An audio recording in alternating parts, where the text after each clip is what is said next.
आप देख रहे हैं एसडीएम न्यूज। मैं हूं रियाद अंसारी। इस वक्त मैं महाराष्ट्र के ऐतिहासिक शहर औरंगाबाद से बात कर रहा हूं और आज मैं वंचित बहुजन आघाड़ी के कार्यालय पे मौजूद हूं।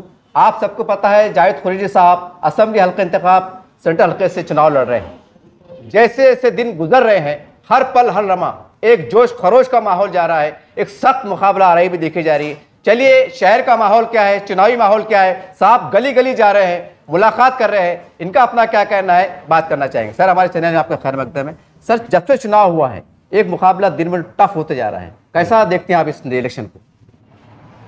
क्या कैसा देख रहे थे बोले तो? मतलब एक मुकाबला सख्त देखा जा रहा है। एक तो सेंटर में 3 उम्मीदवार है, आप भी है, हिशाम उस्मानी साहब भी है, और कहने का ये भी बात गश कर रही है कि भाई काफी तादाद में मुसलमान खड़े हैं। क्या होगा, कैसे होगा? नहीं होगा ये कि आपको मालूम है कि औरंगाबाद की सियासत में SC ST OBC आदिवासी और मुसलमान जी इन्होंने एक जगह आए तो मेंबर ऑफ पार्लियामेंट यहाँ से कामयाब हुए। जी आज फिर असेंबली के मौके पर ये 3-4 कौमें एक साथ फिर से जमा हो रही।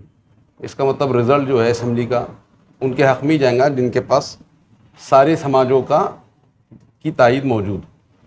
कोई हिंदुओं को लेके अपना वोट बैंक बना रहा है, कोई मुसलमानों को लेके अपना वोट बैंक बना रहा है। जी हमारी कोशिश ये है कि जितनी मजलूम कौमें उन सबको एक जगह जमा करें और फिर उसके अंदर जो है कामयाबी हासिल करें। और पिछले रिज़ल्ट को देखते हुए हमको ऐसा महसूस हो रहा कि हम सारी मजलूम कौमों के साथ में हैं। जो 27वीं कौमें उनके साथ में हैं, वो मुसलमान हो, दलित हो, SC हो, ST हो, OBC हो, आदिवासी हो, ये सारी समाजों को हम लेके चलने का काम कर रहे हैं। तो इंशाअल्लाह हमारे को अल्लाह की ज़ात से पूरी उम्मीद है कि हम यहाँ पर कामयाबी दर्ज कराएंगे। सर कल आप खास मैदान में अकबर अली साहब का जलसे आप रहा, आप कुछ पुरानी यादें ताज़ा हो गई वहाँ पर। उन्होंने कहा है कि अकबर साहब ने किया, मैं नहीं कर रहा हूँ, उनके अपनी अपील है। तो जो जाने वाले लोग हैं उन्होंने नाम नहीं लिया किसका, इशारों में कहा है कि आओ बाहें खुली है, आ जाइए, ये आपकी अपनी जमात है। अब साहब चुनाव तो इलेक्शन हो गए हैं, आपने फॉर्म भर दिया है, आप वो डिक्लेयर हो गए। अब पता नहीं सदा किसको लगा रहे हैं, कैसे लगा रहे हैं, मुझे पता नहीं। उस सदा क्योंकि आप MIM से जुड़े हुए थे, उस सदा को कैसे देखते हैं आप? नहीं सदाएँ अच्छी बात है। इत्तेहाद की बात करें तो हम उसकी तायद करते हैं, इत्तेहाद की बात करना चाहिए। और अपना जो उम्मीदवार है वो उम्मीदवार को उन्होंने बिठा देना चाहिए। जब उनको अगर पुराने लोगों से मोहब्बत है, उन्होंने समझते कि पुराने लोग इत्तेहाद के साए में रहना चाहिए, तो पुराने लोगों से मोहब्बत का तकाजा ये है, अगर मोहब्बत जताना चाहते तो अपने उम्मीदवारों को बिठाओ और जो पुराने लोग हैं जो आपके अगेंस्ट में खड़े हुए उनकी तायद और हिमायत करो। बहुत अगर ये बातूनी अगर बात करना है तो वो सब ठीक है। फिर अगर वाकई में आप जो है पुराने लोगों से मोहब्बत करते हैं, उनकी इज़्ज़त करते हैं, बड़े इत्तेहाद का दामन फैला रहे हैं, तो इत्तेहाद का दामन का तकाजा ये है, अपनी मोहब्बत का तकाजा ये है कि पुराने लोगों को लीडरशिप दो, पुराने लोगों को आगे बढ़ाओ। और ये जो तुम्हारे नए नए बच्चे आए हुए हैं अभी, उनको जो है उनको ज़रा बाजू रख दो, पुराने लोगों की तारीफ करो, तो हम मानेंगे कि तुमने जो बात कही उसमें कुछ सच्चाई है। देखिए सर आप ये है, आपने जैसा कहा कि पुराने लोगों की तायद करो, लेकिन आप तो वंचित से खड़े हैं। वंचित से तो पहले भी अलायंस हुआ हुआ है ना उनका, अभी एक बार फिर कर दो मेरी तायद करके। क्या इतना सियासी ज़र्फ नहीं है क्या मुमकिन है ऐसा हो सकता है? इतना सियासी ज़र्फ पैदा करना पड़ेगा। अगर आप बोलते कि हमारे सियासत हमारे घर की लौंडी है, अगर ये अल्फाज है आपके, तो आपको ये ज़र्फ बताना पड़ेगा। फिर वो भी ज़र्फ बताना पड़ेगा। फिर उधर सदा निकली कि भाई मतलब वंचित वाली भी MIM को सपोर्ट करो, कुछ ऐसी भी आवाज। वो तो बात भी हो सकती है ना। आप थोड़ा ज़र्फ तो निकालो अपना। क्या ऐसे स्टेजों के ऊपर तकरीरें करके जो है बातें कर देने से हो जाएगा क्या सब? आपको सियासी ज़र्फ बताना पड़ेगा। जैसा हमने बताए थे 2019 में हम बैठ गए थे यहाँ पर उलमा कराम के बोलने के ऊपर, तो ये सियासी ज़र्फ, ये सियासी गट्स अपने अंदर पैदा करने का, स्टेज पे फेंकम फाक करने से क्या होता?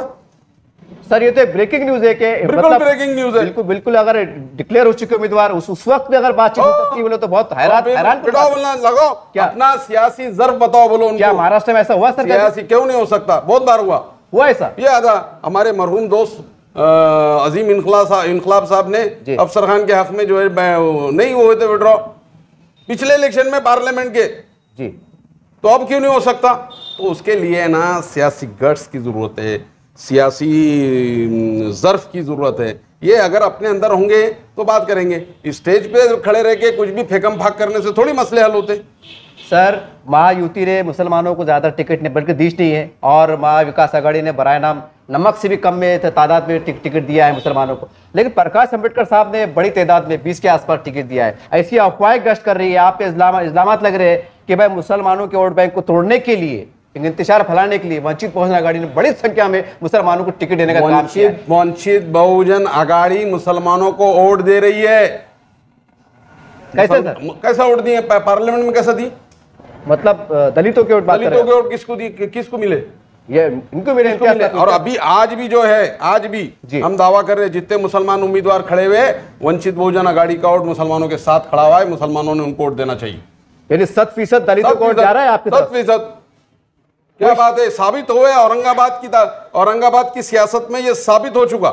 लेकिन मैंने एमआईएम के प्रवक्ता आरिफ हुसैन साहब से एक बार मुलाकात किया तो उन्होंने कहा था कि लोकसभा के अंदर काफी दलित वोटों का इंतजार हुआ था, उनका ऐसा कहना था। क्या?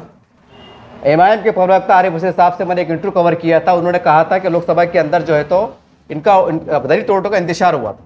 मतलब इंतजार हुआ था? तो कैसे हुआ था, क्यों हुआ था, उसके ऊपर वो कहना चाहते। उस वक्त की बात अलग थी, आज की बात तुम असेंबली से असेंबली को जोड़ो और पार्लियामेंट से पार्लियामेट को जोड़ो। अच्छा, ये गणित है। ये गणित है। पार्लियामेंट में हमने पिछले टर्म कितने वोट लिए थे? अच्छा, कितने वोट लिए? बोलिए ना, मैं मेरे जैसे निकल गया, आप बताइए। नहीं, ऐसा कैसा जहन से, पत्रकारों के जहन से कैसा निकल जाता है साहब? वोट अरे सियासी पाला चढ़ा हुआ है। पत्रकारों का जहन बिल्कुल चुस्त रहना चाहिए, याद रहना चाहिए। 27,000 वोट हमने लिए थे पिछले वक्त में, और इंशाल्लाह 35 से 40,000 वोट लेने जा रहे हैं हम जी। हाँ, ये भी याद रखिए आप। और ये जो लोग अब बात कर रहे हैं ना, ये अभी सियासी कच्चे लोग हैं। ये अभी सर जरा सियासी अकल सिखाने की जरूरत है। आखिरी में मुसलमानों से कोई अपील या जनता से कोई अपील बिला लिहाज से? मुसलमानों से हमारी बहुत अदबन गुजारिश ये है कि आपको समीकरण के साथ जाना चाहिए। आपने पिछले इलेक्शनों के रिजल्ट के अंदर जो देख चुके कि लास्ट पिछले असेंबली के इलेक्शन में एक मध्य के हल्के से 68,000 वोट लेके हार गए, पूर्व के हल्के से 80,000 वोट लेके हार गए। इसका मतलब है आपके पास विनिंग वोट नहीं है। जो जीतने के लिए जो वोट चल रहा वो मुसलमानों के पास नहीं है। वो वोट हम वंचित का वोट जो है उसके अंदर मिला दिए तो फिर आरामी से, यानी 39 और 19 यानी 58% हम जम बनते हैं यहाँ पे। और जो 58% वोट कहीं एक जगह गिर जाते हैं तो फिर इसकी जीत यकीनी है। अल्हम्दुलिल्लाह हारता नहीं है इंसान। पूरी अपोजिशन एक जगह आ जाओ, हम हारने का सवाल ही नहीं आता हमारा। देखिए, इस तरह से जावेद खुरी साहब से हमारी मुलाकात हुई। काफी लोगों का इसरार था कि भाई साहब से कुछ मुलाकात लीजिए। इन्होंने बात में ब्रेकिंग न्यूज दी है। इन्होंने कहा है कि ऐसा हो सकता है कि कुछ मामला तय हो जाए, मामला से मुराद तायद हो जाए। बहुत हैरान कौन बात है अगर ऐसा होता है तो। बहरहाल ये जनता के हाथ में कमेंट्स करके जरूर बताइएगा, क्या मुमकिन है कि इलेक्शन के दौरान जो पार्टियों की सीट का ऐलान हुआ हो वो तायद दे दे, किसी को बिठा दे और इत्तेफाक से काम करके? ऐसा मुमकिन है? वैसा हमारे पास लोकशाही जमहूरियत है, कुछ भी हो सकता है। बहरहाल आने वाला वक्त हम पल पल की न्यूज आपको बताते रहेंगे, यहाँ के सियासी हालात सबको आपको आगाह कराते रहेंगे। देखते रहिए आप एसडीएम न्यूज़ चैनल। जय हिंद, जय महाराष्ट्र।